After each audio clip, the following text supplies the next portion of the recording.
Voici les traces laissées par les soldats russes à leur départ. Nous avançons vers la ligne de front au nord de Kharkiv. Impossible d'aller plus loin. Nous tombons sur ces soldats ukrainiens.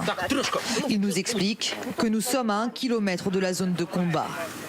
Dnipro, 31 ans, souhaite nous emmener dans un quartier frappé par un obus il y a 3 jours. Il faut avancer prudemment. Le site est surveillé par les Russes. Ok, on a 5 secondes pour passer de l'autre côté des rails. Ok, pas d'arrêt. Allez.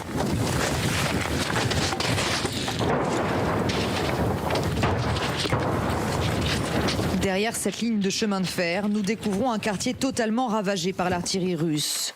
Dans cette zone, l'armée de Vladimir Poutine résiste à la contre-offensive ukrainienne.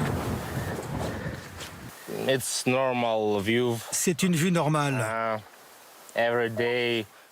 Tous les jours de 6 h du matin à 23 h, on reçoit des cadeaux comme ça de la Russie.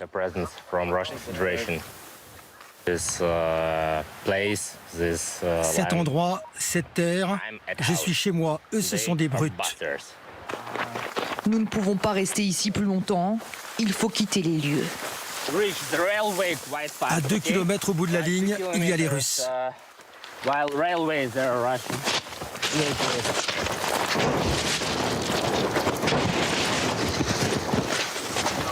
Depuis plusieurs jours, ce village est la cible des Russes. Nous quittons Dnipro qui repart au combat. Sur la route, nous croisons Claudia, épuisée par le bruit des bombes. Cette nuit a été la pire, mes mains et mes jambes tremblent. Je ne sais pas comment vivre comme ça. Claudia a même dû enterrer elle-même sa voisine, tuée par un débris d'obus.